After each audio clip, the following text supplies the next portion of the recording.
Shana Tova.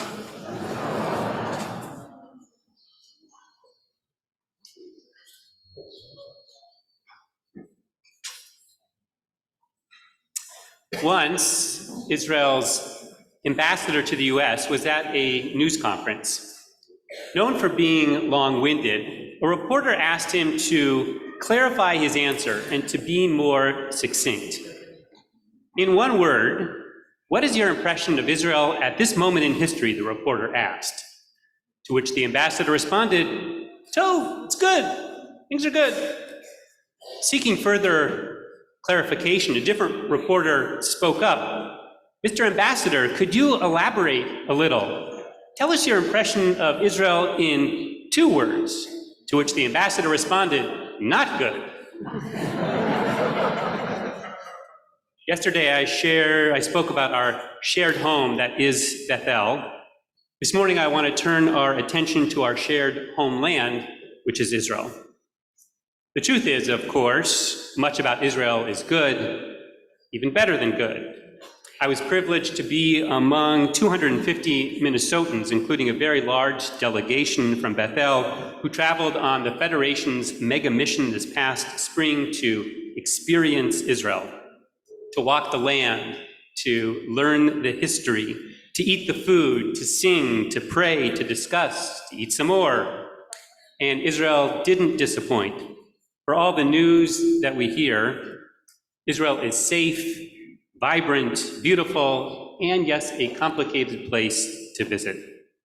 That's why I'm excited to announce that I'll be leading a Bethel family mission during the winter break of 2024. This will be a wonderful opportunity to explore Israel as a family with children and grandparents, to create lasting memories and an unbreakable bond with the Jewish state. Look for more information in the coming weeks. I imagine that many of you, like me, have been following the news from Israel closely this past year, and there has been much to follow. We celebrated Israel's 75th Independence Day. We felt relief as another plane of Ethiopian Jews finally made its way home. We looked on with concern at ongoing terrorist attacks from Gaza and the West Bank that led to rare IDF incursions into Jenin that left several Israelis and Palestinians dead. We witnessed spiraling violence among Israeli Arabs and followed talks of normalization with Saudi Arabia with bated breath. And of course, Israeli technology continues to amaze. For all of that, much of the news was overshadowed by the battle to save Israel's democracy. I spoke about this topic frequently this past year, always, of course, with the qualifications that I'm not a constitutional lawyer nor a political scientist. Others can explain the reasonableness law or the politics of coalition building better than me. But what I can do and what this moment demands is that we reflect on this critical hour through the lens of Jewish tradition. Long before Rosh Hashanah arrived, a shofar, an alarm sounded, announcing this as a time of cheshbon hanefesh, time of national reckoning and awakening. And the response of everyday Israelis has been nothing less than unprecedented. It's the envy of democracies around the world. For 37 weeks, week after week, hundreds of thousands have passionately and peacefully protested. Now, can you imagine 3 million Americans protesting peacefully every Saturday night? Israelis are wrestling with each other and with ideas as they debate fundamental questions. What values should guide Israel? Is it important for Israel to be a Jewish state? Why? How? You and I are creating a wonderful diaspora community, but historically, spiritually, culturally, demographically, geographically, Israel is and must be at the center of the Jewish world. This is the basic premise of Zionism that established a state of the Jewish people. And there are 2 implications. One, the diaspora has a responsibility to and stake in Israel. And 2, Israel has a responsibility to and stake in the diaspora. Therefore, I reject the criticism that today's crisis is solely an internal Israeli issue and that diaspora Jews should basically butt out. Of course, if we want to have more say, we should move there and vote. But if the Jewish state relies on and represents the Jewish people, neither can we remain silent. We speak out when it comes to external threats like those posed from Iran. We speak out against Palestinian terrorism. We speak out when Palestinian leaders deny the Holocaust or deny our Jewish connection and history to the land. Events this past year have forced us to speak out about the internal threats and challenges Israel faces. Following the lead of everyday Israelis, we cannot remain silent when radical, anti-democratic, fundamentalist, messianic, ultra-right ideologies are given a platform and become mainstreamed. We cannot remain silent about government ministers who hang pictures of the notorious Jewish terrorist Baruch Goldstein on the walls of their living room. We cannot remain silent when government ministers spew racism and legitimize settler violence against Palestinians. We cannot remain silent when women are sent to the back of the bus. We cannot remain silent when 3,000 doctors start looking for jobs in the diaspora and when tech entrepreneurs start moving their money because they fear what Israel might become. Today, Israelis are on the front line, speaking out from a place of love, honesty, and commitment as they fight for the soul of their nation, our Jewish state. In this hour when the history of Israel is being made, when its fate is being determined, we cannot remain silent. In the words of Israeli author and public intellect Yossi Klein Halevi, we must speak out and we must become bilingual. Yes, we should learn Hebrew, but that's not what he meant.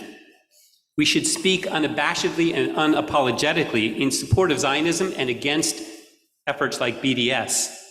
At the same time, we must speak the language of moral credibility, confronting those in Israel who would turn us into precisely the kind of state our enemies say that we are.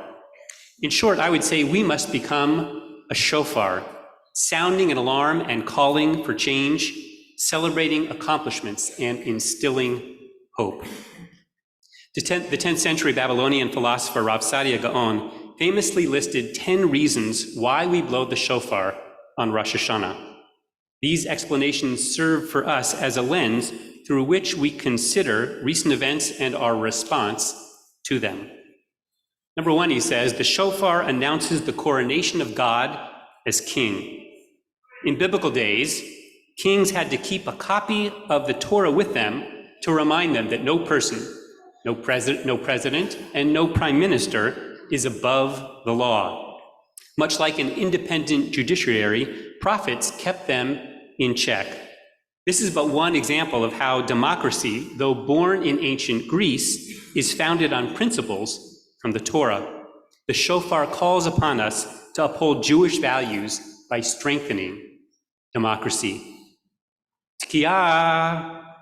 Number two, the shofar stirs our conscience and calls on us to confront our past and to repent.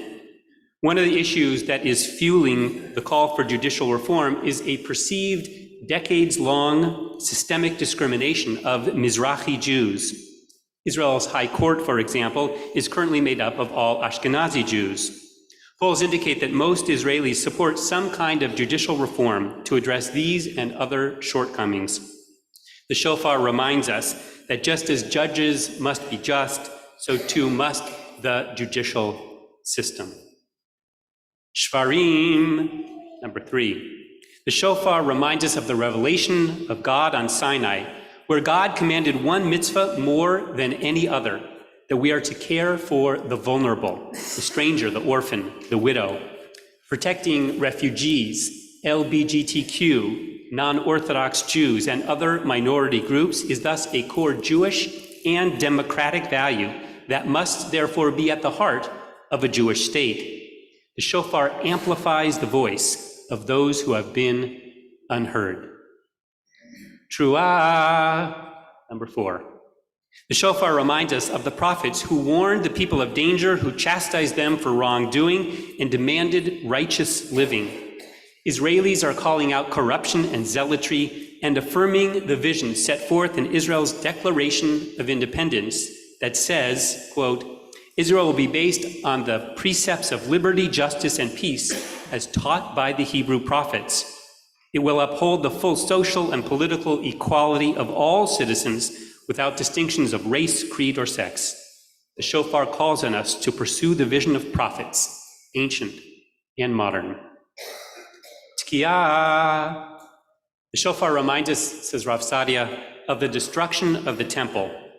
When it comes to an independent Jewish state, unfortunately, Jews don't have a long track record of success.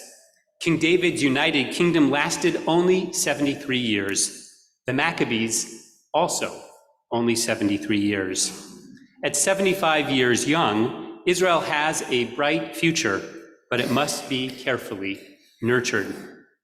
No people is more capable of turning disaster into triumph than the Jews, writes Klein Halevi. And we fear, he says, no people is more capable of destroying its own achievements. If we returned home only to recreate the dysfunction that led to our ruin the last time we were here, he says, then Jewish history will be the story of failure. The shofar calls on us to learn the lessons of Jewish history. Shvarim Truah. The shofar reminds us of the ram that Abraham sacrificed. Israelis know from sacrifice. The best and brightest have given their lives on their country from Agash Kesef on a silver platter. Today, their descendants are demanding that Israel be worth the price. Protesters are saying, I'm doing this for my father who was wounded in the Yom Kippur War, for my son who was killed in Lebanon, for my grandparents who built the state. Now it's my turn to defend the country. The shofar calls on us to build an Israel worthy of the historic sacrifices that created it. Tkiya, number 7. When we hear the shofar, it causes us lichared, to tremble in trepidation. While charedim, ultra-Orthodox, tremble before God, many Israelis shake in anger over religious coercion, army exemptions, and abysmal secular studies in some Haredi schools. Of course, it's easy for us to criticize, but if that doesn't make us proud, if that is not the future or the face we want to see for Israel or the Jewish people, then we must be as dedicated to our open, egalitarian, non-fundamentalist brand of Judaism as the Haredi are to theirs. We must be the future and the face of Judaism, and to do so, we must be committed, knowledgeable Jews, and we must support those institutions like Masorti that share our vision. The shofar calls on us to embrace the full range of Jewish values and Jewish living. Shvarim. The shofar reminds us of the day of judgment, when God displays wisdom, suppresses anger, and exercises compassion, we're told in our Mahzor. These are the very attributes Israelis will need to embrace to rebuild their society. The divisions are so deep, the anger so palpable, the distrust so visceral. But the country is too small to turn deep debates into irreconcilable schism. Today we are judged on how we treat and how we talk about our ideological opponents. The shofar calls on us to embody God's attributes of justice and mercy. Truah, number 9. The shofar reminds us of kibbutz galuyot, the ingathering of the exiles. Saturday nights in Israel have become an ingathering of secular and Orthodox Jews, Bedouin, Arab, even sometimes Palestinians. To be sure, they have different motivations and different visions of the state. To remain a coherent society, Israel must accommodate all those who are committed to democracy. The shofar calls on us to celebrate Israel's rich tapestry and to protect the delicate balance that is the modern-day state. Tkiya Gdola. Finally, summoning the Messianic era, Rav Sadia says the shofar is a song of hope. Hatikva is not a protest song. It's a song of a dream, a vision. But week after week, Israelis have taken up this anthem. They've taken up the flags and their fate into their hands. They're reclaiming their Jewish and their Israeli identities. And by the millions, they're standing up and speaking out, saying, I have a stake in the future of this place. It depends on me. That gives us hope. Hope that perhaps, just perhaps, today's crisis will propel Israel to a brighter future.